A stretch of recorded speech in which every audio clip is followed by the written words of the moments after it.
when it comes to oil painting, painting children is deceptively tough. I mean, unforgiving. It is so easy to make a portrait of a child look like it's of a tiny adult, or to get every proportion right, but somehow it becomes so stiff that you actually miss the essence of what makes a child look like a child. If you're new here, my name is Chelsea, and I'm a full-time oil painter, and I specialize in portraits. And I was ultimately able to take my art career full-time because of my ability to paint portraits of children. Not only that, but it was a portrait of a child that won me the Oil Painters of America gold medal. So over the years, I have experienced it all. I know just how tough it is to paint kids in a way that really captures their essence. And I've also learned all of the tips and tricks such that this is now my specialty. Not only that, but I work with so many painters who are so excited to take on portrait commissions of children of their own, or to create pieces of their kids or their grandkids. And so by now, I have really learned that there is just one shift that makes this so much easier. And if you are one of those painters who is so excited to be painting kids, but you're finding you're falling into one of these traps, this video is for you. As we go through, I'm going to show you some of these techniques in action with this portrait that you see unfold throughout this video. However, obviously there are a lot of different ways that you can apply this, and I want you to be able to focus on watching versus taking notes. So after you check out this video, I have a free masterclass, and what it does is it walks you through the basic principles and steps that I'm going to go through in this video, but it's going to do it with a whole lot more examples, a lot of them being portraits of children. So after you watch this video, make sure you check that one out. I'll put a link up on screen as well as down in the description, so you can go ahead and have this pulled up so you can watch that video right after this one. Truly, I think you're going to get so much out of it. This video is going to give you the high level strategy, and that one is going to go really in-depth, step-by-step with a ton of examples. So I think you will really just get so much value out of it. Okay,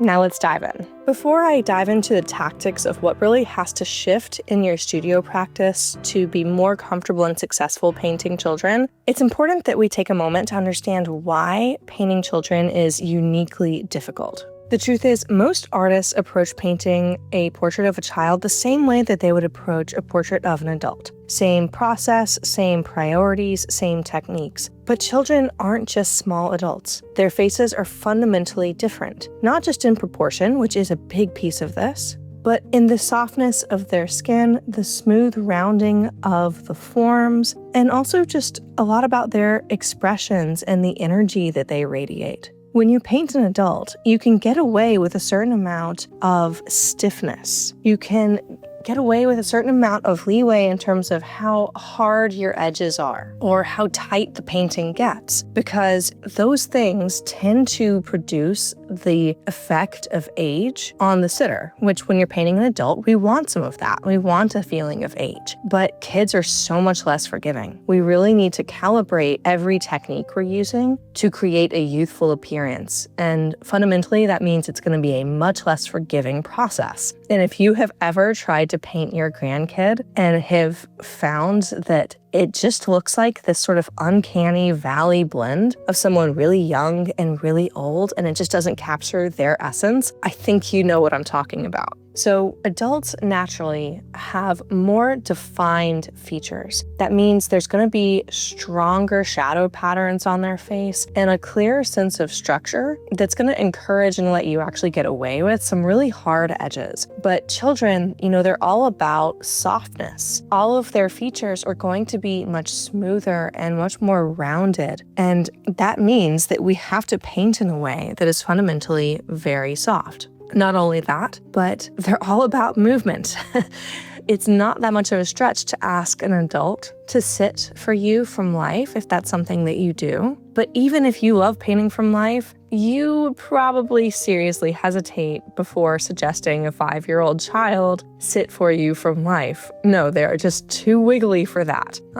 So we often have to resort to photography for painting kids. And then we have this idea of light. So their skin is translucent. This can show up in some paintings more than others, but it really will impact our color choices in these portraits. So between their expressions changing in milliseconds and how their entire being seems to glow with life, if you miss any of these qualities, if you paint them with the same heavy-handed approach that you would use for an adult, the result on the canvas may feel kind of dead, and that's the last thing we want. I've learned this the hard way through years of frustrated attempts that the world will never see. And I know all too well the fear that a client would look at my painting and say, well, it's technically beautiful, but it doesn't look like my child. And it was those frustrating paintings and those fears that made me realize that there were specific things that I needed to focus on that I just wasn't attenuating to in portraits of children. So I'm so excited to share those with you today because I know it's going to make a fundamental shift in the way that you paint portraits of kids. So the first fundamental step that I needed to take, and I'm going to recommend that you take as well, is that we need to understand what kind of style would really capture the essence of a child for you. Now, if you've been watching or listening to my channel for a while, this idea probably won't be that new for you, but it really bears repeating here especially. Oftentimes, when people are painting kids, they don't want the piece to feel stiff or forced because at the end of the day, if you're painting someone vibrant and full of energy, you want the painting to look that way too. So something that looks overly stiff and controlled or even photorealistic probably isn't going to be a match for that. Not only that, but if you're watching my channel, chances are that isn't really the kind of painting that you gravitate toward. The problem is that there are a lot of ways to inject a sense of energy into a painting.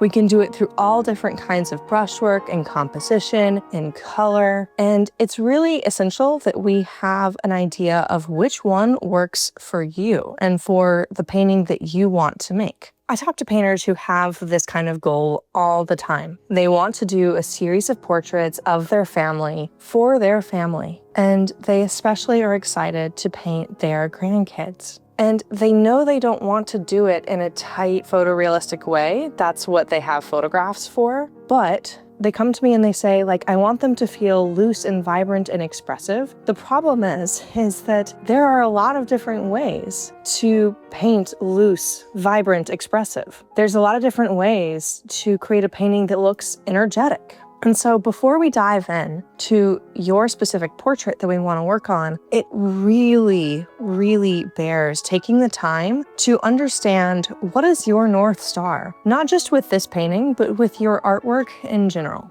What kind of style are you moving toward? This is actually one of my biggest frustrations with the way that critique is usually given. I can't tell you how many times a painter has approached me, whether it's someone who watches my YouTube channel or somebody who is coming up to me at Portrait Society of America conference with their portfolio, or even one of my own students. And they simply bring a piece that they have finished and they say, "I'd love to get your critique."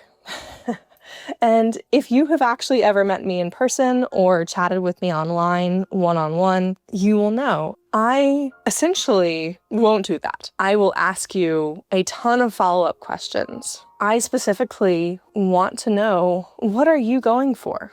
What kind of style really represents the direction you want to go? And were there ways in which you feel that this painting was a breakthrough? And are there ways in which this painting felt like you were held back from painting the way that you want to? You see, the last thing I want to do if someone is bringing a painting to me for critique is to simply give my opinion of what I personally would do on your painting. I mean, fundamentally, that sort of assumes that we all have the same style that we're headed toward, or even worse, that there's one universal style that's correct. And that just doesn't make sense to me. I have found that painters have really incredible taste. And if you set them up to ask the right questions, they understand what was going well and what was difficult in this painting. And I would much rather be able to stand in your corner and face the challenges with you rather than somehow tell you that you had challenges in there that you didn't even know that you had. Don't get me wrong.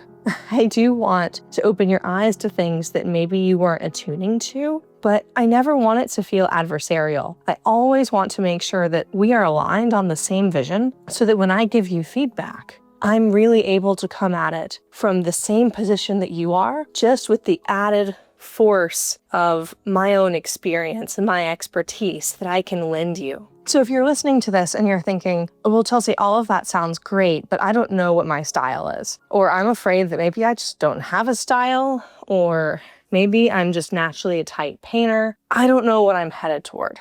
Do not worry. This is exactly what that masterclass that I mentioned earlier is for. I break down this exercise specifically, baby step by baby step, and I have never met a painter where we could not identify what your North Star style looks like. And it is so worth it to have this step done before we dive into the specific techniques of painting children, because it is what we're going to calibrate everything else around. You can see the reason why this is so important in these two paintings that I have made. I'm showing you here my OPA gold medal winning piece, and then I want to show you a different child portrait as well. And I want you to juxtapose these two. If you take a look at these, you'll see that both of them have a sense of movement, energy, looseness, expression. Both of them capture the essence of the child really, dare I say beautifully, but the brushwork in these is very different. We have a much different consistency to the paint, a much different hardness of some of these edges versus softness, and the technique was fundamentally different. And so I hope that this just illustrates that even with two examples from one painter, there are very different ways that you can use your painting technique to capture the essence of a child portrait in a way that's stylish and that injects a sense of energy or aliveness or just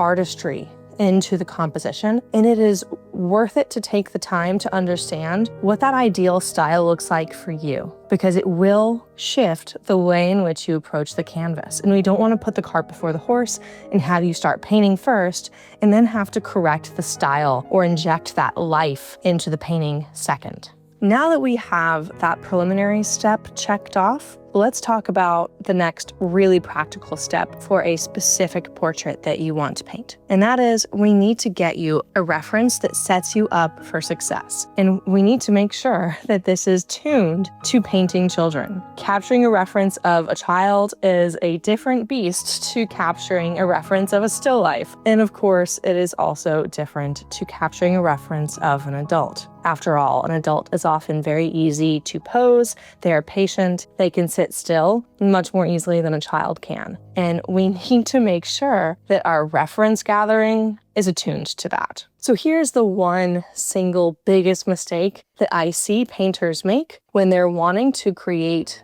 a portrait of, say, a grandchild. And that is that they use candid shots that they've gotten off of just their iPhone.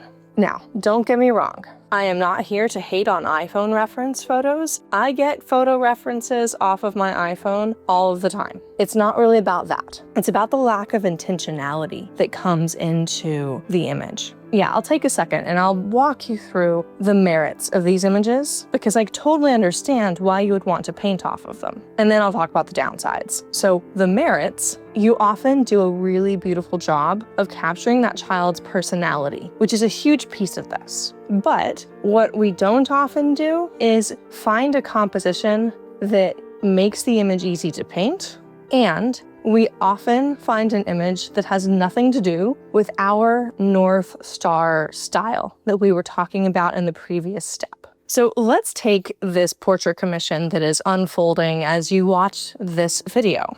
This was really thoughtfully set up. And we tried a bunch of different poses to make sure we had a lot of options to pull from. But essentially, I wanted something where the light on her face would ultimately be soft. I wanted something that would show off the dress that we chose for her to wear. And that was an important step all on its own. I wanted to make sure that she was wearing fabrics and a cut of a dress that would really complement her and be fun to paint. But most importantly, I wanted to make sure that the dress she was in suited the style of painting I wanted to make. You know, for me, when I was thinking about inspiration for this, I was thinking about these incredible portraits of children that Sargent has painted. And I'll be honest, I was thinking about a lot of his portraits of adults too. And oftentimes what I think about when I think about Sargent's portraits are ladies wearing these beautiful satiny dresses that have like lace or fur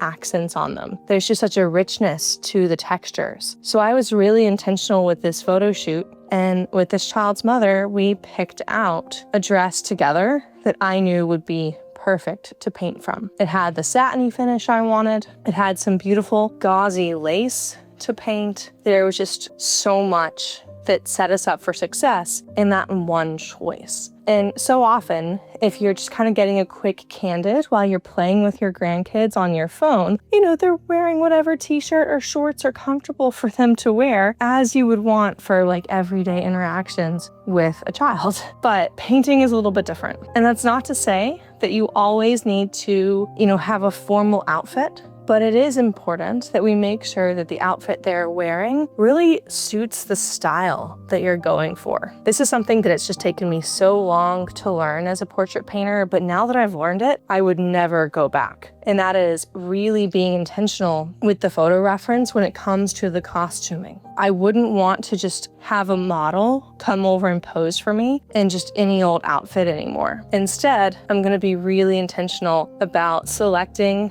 specific garments or specific fabrics that have the kind of texture that I'm interested in. Something with interesting patterning, or a velvet, or like a faux fur, or a satin.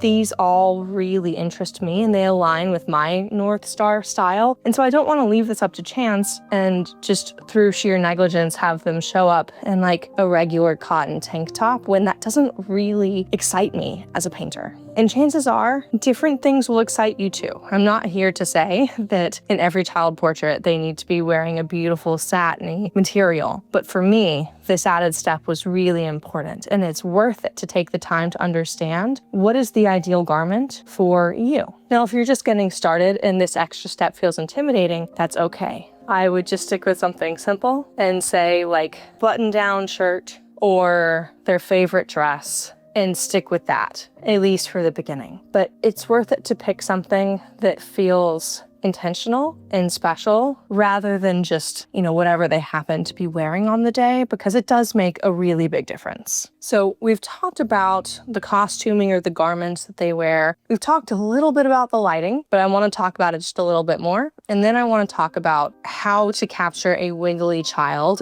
in focus. So with regard to the lighting, for this particular portrait, I used like a $30 soft box off of Amazon. What this did was it created kind of a natural daylight lighting that was soft enough that it wouldn't cast really hard shadows on her face, which can potentially age her. I wanted something soft, but I wanted to make sure that the shadows on her face helped me to identify her features. I can't tell you how often I will have a student who is stuck on a portrait of their grandchild where they were playing in the park and they were underneath a tree and the child's entire face is in shadow.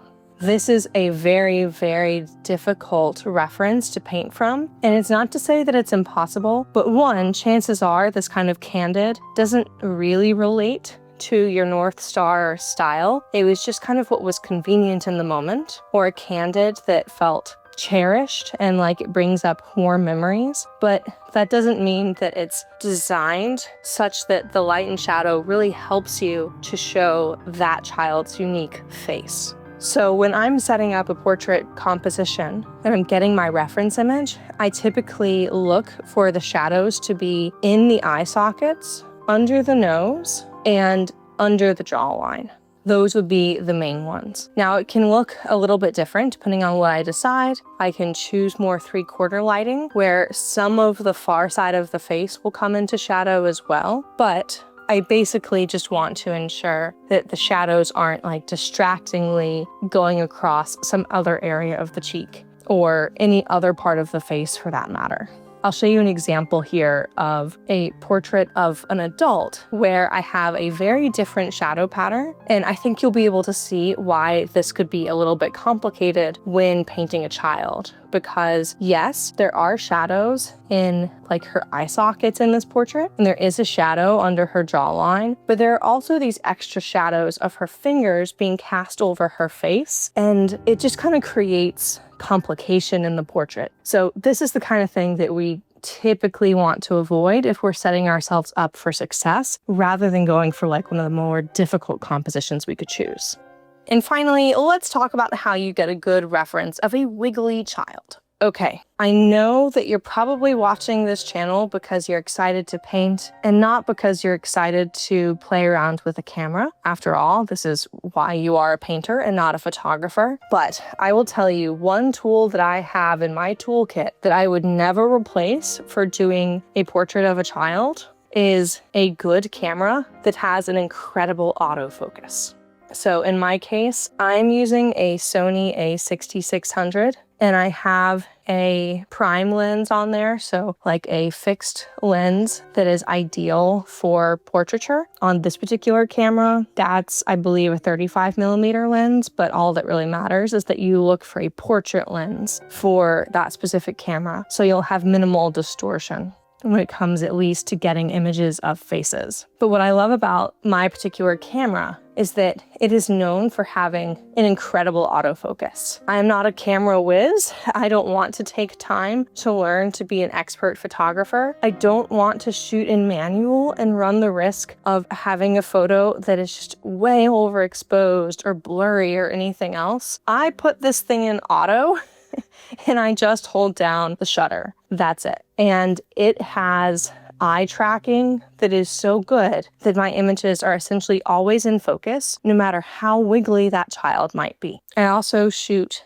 in RAW just to get as much color information as I possibly can to set myself up for success later. I will say that if you are listening to this part and that feels overwhelming and like too many things, I think the thing that matters the most is just having a camera that has a good autofocus. Your iPhone could potentially do this if you are shooting in like a movie mode. So it doesn't have to mean that you go out and you get a special camera. All that matters is that you have a way to keep the focus on the child, even if they're moving a lot, without you being a camera whiz. You don't have to worry about the raw piece if that feels overwhelming. That's really only for if you already feel really comfortable with this and you know what I'm talking about when I talk about shooting in RAW. So already these two shifts are going to be huge. If you know what your North Star style looks like and you have a reference that was intentionally made that's suited to that style, so you have a similar kind of composition, you have the child in the right outfit, and you were able to get an image because your camera is just really good at autofocus and you don't have to be a camera whiz, you're gonna be so much better off.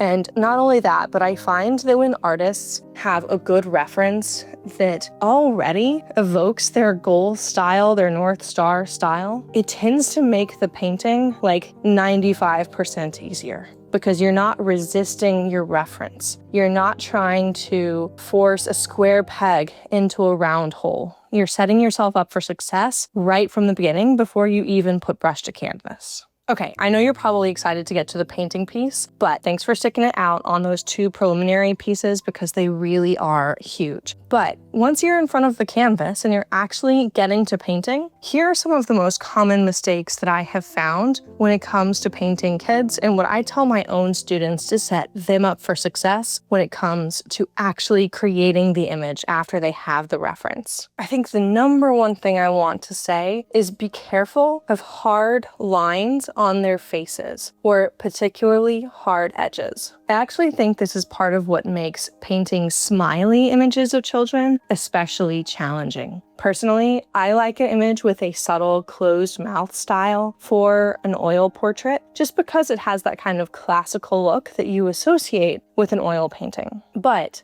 even if that's not necessarily your personal taste, When kids smile really big, it creates these hard shadow lines that run from their noses to the corners of their mouth. And boy, if you paint that even a fraction as dark or as hard-edged as it looks in your photo reference, it will somehow make that child look like they are simultaneously 5 and 65. And honestly, the same thing goes for any other like smile lines or anything else. You know, how the corners of their eyes might kind of crinkle when they smile. There are all these different kind of places where lines can show up on the face or kind of dark, small shadows. And it's really important that as painters, we sort of tiptoe around these as much as we possibly can. So what I do, rather than painting this as like a solid line from the corner of the nose to the corner of the mouth, is that I might indicate a very subtle shadow right at the corner of the nose that kind of diffuses out. Like it's just sort of like a soft circle almost. And I will do the same thing at the corner of the mouth, but I will not turn that into a straight line between the two. I will intentionally really soften that shadow shape in my translation of the reference. Similarly, I want to make sure that I'm staying true to the form of that child's face. When you think about a small kid's face, most of their features are really like soft and rounded. Whereas an adult, you might see more kind of angularity or like boniness in certain features. Compare the nose of a baby to the nose of an older adult. They are going to be fundamentally different shapes, and the baby is going to have almost like a spherical shape to the point of the nose. This is honestly true across the entire face. And so I found that it's really critical to make sure that the edges that you're painting with are often very soft, or at least that you start soft and you only harden as your North Star style dictates that you would. But I wouldn't start off with really hard edges that kind of suggest like jagged, angular forms, because that just simply isn't congruent with the way a child's face is built. Keeping your edges soft also, by definition, means that you need to have excellent control of your values. Value is one of those really tricky things. No one comes to me saying, Chelsea, I want to get better at painting my values. Everyone comes to me and says, I want to get better at painting color, and I want to get better with my brushwork. And maybe sometimes we begrudgingly know that we need to work on our values, but it's not... I think that I hear it in painters who have been around the block enough times to know that value is important, the same way that eating your vegetables is important. And so they come to me sounding very responsible, saying, I know my values need to get better. But it's not usually the thing that an artist is jazzed about. But here's the thing. If creating soft, delicate brushwork is something that you're excited about, and it's important to be able to effectively paint a child's portrait, capturing your values with subtlety and with accuracy is critical. In my masterclass, I have a couple of exercises that I really like for helping you to nail those accurate value transitions, and I show you how it ties into the kind of brushwork that you're going to be going for. So again, I don't mean to beat a dead horse with this. It's really just because I know it's going to be really helpful. Check out that video next if you are curious what I mean. And then the final tip is the one that you have probably heard artists say before, which is that you need to be really mindful of your proportions in these paintings. So children have different proportions in their faces than adults do. Their features are much more kind of squashed together in the face. The eyes are proportionally much larger. And so we don't want to fall into the trap of painting a child with the same proportions as you would paint an adult. That's how you get those horrifying Renaissance portraits of babies. But you don't need to go off and take a class in anatomy to get this right. Instead, we just need a really simple tool for you to be able to check your proportions with no guesswork. Now, this video has already been going on for quite some time, so I'm not going to dive deep into all the different options here because otherwise we would have a 3-hour long video. But I do walk through my favorite exercise for this that is totally foolproof in that masterclass. I think it's genuinely going to unlock so much for you in terms of painting kids. Not only is it going to help you with identifying that North Star style and getting the kind of reference that matches it, but it's going to go through my favorite exercises for exactly what we've been talking about here. Really getting those accurate proportions, getting the really nuanced value transitions that you need to create a convincing likeness of a child, and tying that all into beautiful brushwork. This approach of starting with a really clear vision of where you want to take your style with these pieces, making sure that your reference is aligned to that style, and then setting yourself up for success with the actual practical brush to canvas parts of the painting to make sure that you get the kind of brushwork that you want, accurate proportions, realistic value shifts, and ultimately the kind of vibrant color you're interested in, have completely shifted not only how I approach child portraits, but really all of my portrait work. Or you can zoom out even further and say that this has really shifted all of my oil paintings in general. Because too often we fall into this trap of just coming into the studio, sitting down at our easel and painting by the seat of our pants. And that's how we get stuck in a rut where we paint the same way over and over and over. To make a fundamental shift in our painting style towards something that feels more elevated or more like our inner voice, it requires that we change something about the process. And such a big piece of that isn't just what's happening when the paint meets the canvas. So much of it comes from our intention. And I know that if you follow these steps, you will find that your paintings wind up moving in the direction you want them to go so much more quickly. And you can go from one of those painters who worried that you're just naturally tight, or maybe you just don't have a great voice that really excites you. You can go from that to actually painting the way that you want to paint much more easily than you think. And if you have any doubts, just take my student John. He initially found me because he was looking for a structured process that allowed him to find his best artist self and not someone else's idea of what he should become. He told me he was tired of, quote, teacher pleasing instead of exploring and growing. And John's transformation was honestly incredible. He was able to really pin down the voice for his best artist self within just weeks of starting our work together. And it wasn't long after that that he got recognized by Bull Brush, that he was getting accepted into juried exhibitions and creating pieces like this. He explained that this process isn't magic, but if you really listen to me and you follow the process and you do the work, then the end result is a rewarding creative journey of finding your best true artist self, whatever that is for you. And this is what I have seen time and time again from artists who simply follow the framework that I laid out for you in this video. Once again, I walk through this framework in even more depth and with clear examples of the exercises that you're going to want to do in that free masterclass. So now that you've watched this video, make sure you go ahead and check that out next. I can't wait to see you there. And until next Saturday's video, happy painting.